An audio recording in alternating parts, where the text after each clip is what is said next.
6 de la mañana con 58 minutos y este será el tema de nuestro primer diálogo en esta mañana. Está con nosotros Iván Granda, subsecretario de la Secretaría Particular de la Presidencia de la República. Buenos días, gracias por aceptar esta invitación.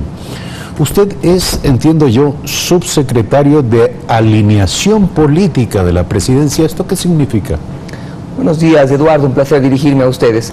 Efectivamente, lo que nosotros hacemos en función de que el secretario particular del presidente es consejero presidencial, además vocero presidencial y secretario particular, la subsecretaría tiene las funciones de generar condiciones para que el discurso oficial sea unánime a lo largo del país, con gobernadores y con los distintos actores políticos que representan al gobierno nacional, y por eso también estoy estableciendo la vocería, sobre todo en los temas de anticorrupción. ¿Es decir, alineación en el discurso o en la gestión?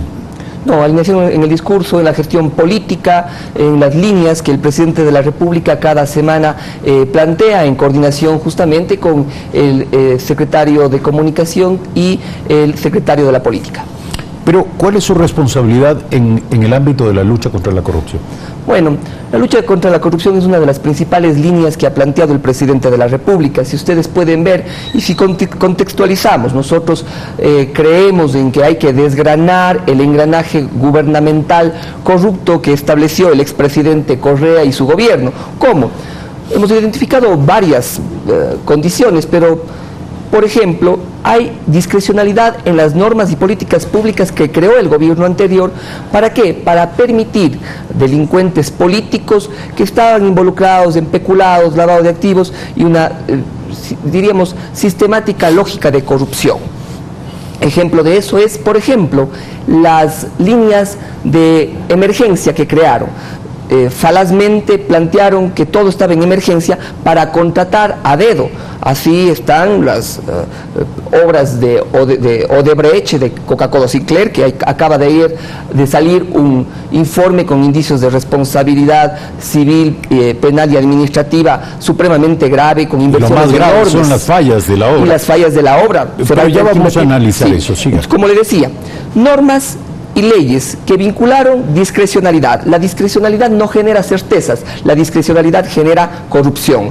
Pero después de eso lo ampliaron más para dejarlo en impunidad. ¿A través de qué? De la desaparición de la Secretaría Nacional de Transparencia, de la desarticulación del Consejo de Participación Ciudadana, nombrando a los parientes de asambleístas como Soledad Buendía, como en el caso del señor Edwin Jarrín, la cónyuge o pareja de Carlos Viteri Igualinga, para decirlo con nombre y apellido. De igual forma, el primo del presidente era el fiscal general de la nación. Y por último, para cerrar con broche de oro, teníamos a un contralor que no solo controlaba las condiciones, que no solo no hacía su trabajo, sino era parte de la trama de corrupción de Odebrecht. Todo eso generó un engranaje de corrupción. Ante ello, el presidente de la República, Lenín Moreno, con certeza, con concreción, con autoridad, sin autoritarismo y sobre todo garantizando la independencia de poderes, Eduardo, pudimos establecer la consulta popular que ganó con el 73.5%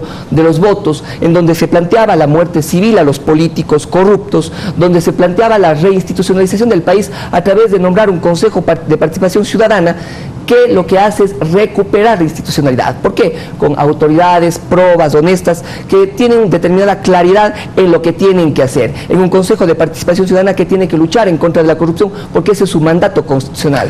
Pero permítame, usted lo que nos está diciendo es que todo cambió de la noche a la mañana. Yo le pregunto, ¿qué pasa con la corrupción en el actual gobierno?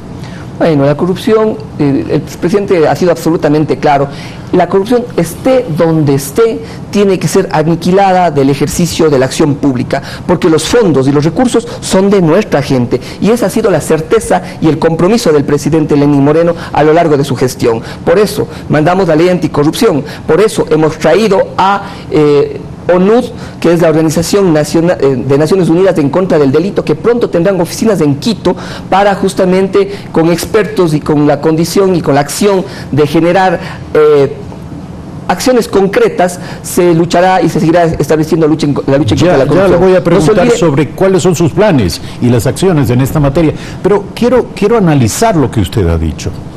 Usted ha dicho que estas eran estructuras organizadas para delinquir, para hacer uso y abuso de los recursos públicos en el pasado. Sin embargo, el propio gobierno ha hablado de la permanencia de esas estructuras en este gobierno. Ha dicho que hay infiltrados, topos, que poco se ha podido hacer o que no todo se ha hecho en materia de renovación de las estructuras heredadas del gobierno anterior. Yo le pregunto qué pasa con la lucha contra la corrupción en el gobierno actual. Bueno, nosotros siempre hemos respetado, y esta ha sido una posición del presidente de la República frente al tema de la autonomía e independencia de poderes y sobre todo del debido proceso y la presunción de inocencia.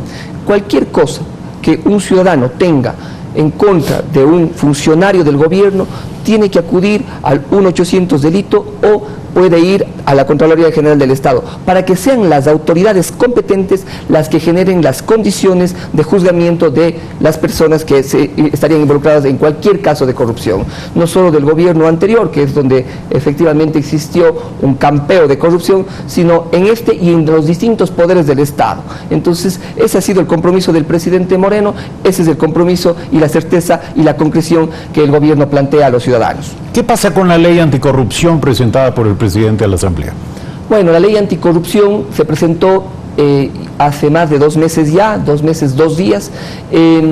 Ha dormido el sueño de los justos, no por la comisión. Me parece que la presidenta trata de trabar la ley poniendo pretextos respecto de las comparecencias de las personas que deben ir a la comisión. ¿Pero por qué no comparece la doctora Joana Pesante? Miren, parece caprichosa la posición de la presidenta de la comisión al decir que tiene que ser ella y únicamente ella.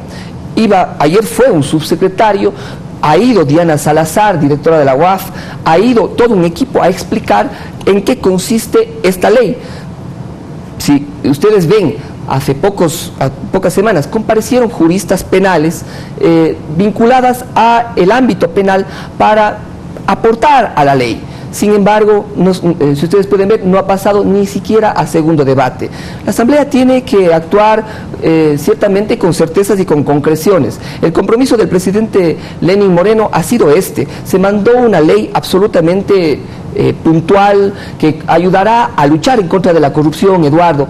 El tema de lavado de activos, el tema de perseguir a los testaferros, las condiciones de acción penal mucho más ágiles, mucho más rápidas, vinculadas a tener efectivamente un proceso penal expedito en los casos en contra de la corrupción.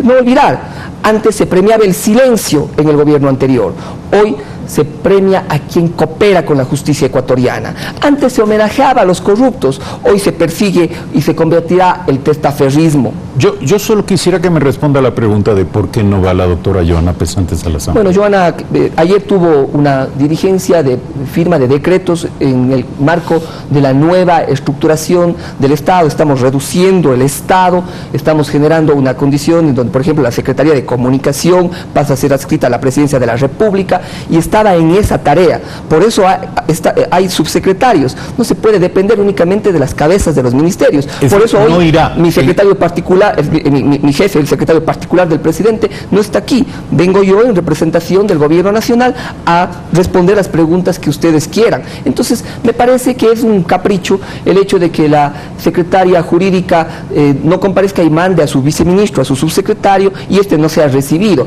Entonces, sin embargo, hemos conversado con la doctora Pesantes, ella va a acudir, ojalá de forma pronta, a la Asamblea, y ojalá también, tenemos que decirle, la comisión y su presidenta ciertamente establezca las condiciones para que se discute en primer debate. Ojalá, para que no haya, digamos, argumentos de esa índole que impiden el tratamiento de una ley que es clave, fundamental. ¿Cree usted que esta ley, este proyecto de ley, finalmente satisfará las expectativas de todos los sectores que han aportado? Dentro de la propia Asamblea había varios proyectos, pero también hay organizaciones ciudadanas dedicadas al tema de la lucha contra la corrupción. Esta ley expresará el sentir y el pensar en aspectos clave de toda esta comunidad de lucha contra la corrupción. Sí, me parece que, por ejemplo, hay algo que los ciudadanos, y esto conversábamos ayer con varias personas vinculadas al ámbito del derecho penal y a la justicia procesal ecuatoriana, decían que la incautación genera condiciones en donde se pueda establecer medidas, por ejemplo, de congelamiento de bienes e incautación de bienes. Eso es efectivo. El hecho de tener la posibilidad de que el lavado de activos no prescriba tan pronto como lo hace hoy es una certeza y una concreción importante.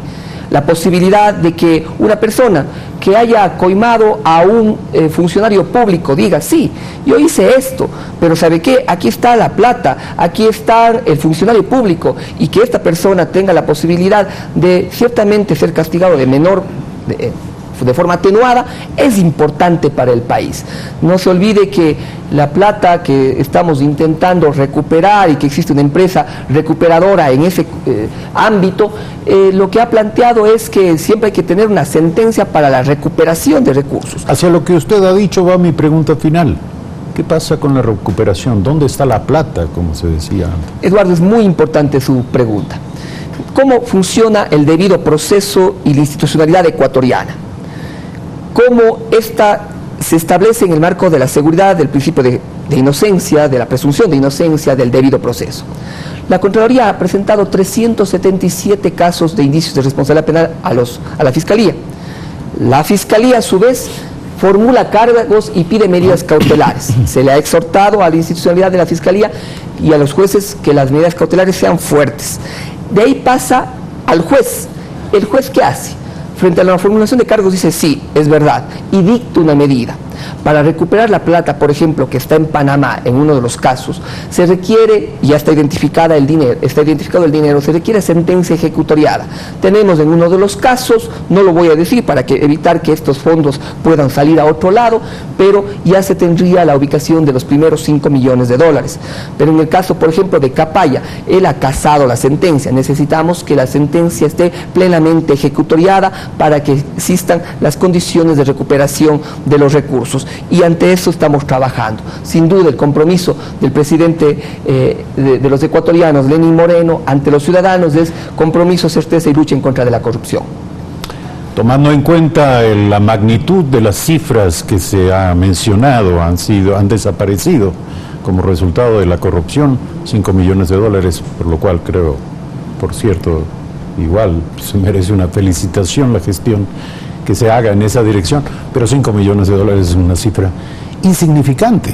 Así es. Si es que usted puede ver, se empieza por algo. Nosotros tenemos un compromiso en contra de la corrupción. Depende de un engranaje institucional. El Ejecutivo ha cumplido, el gobierno de los ecuatorianos ha cumplido. Las otras instancias del Estado tienen que apoyar y aunar a este esfuerzo del presidente de la República. Eso ha implicado inclusive que la semana pasada no teníamos un convenio de asistencia penal internacional con la China.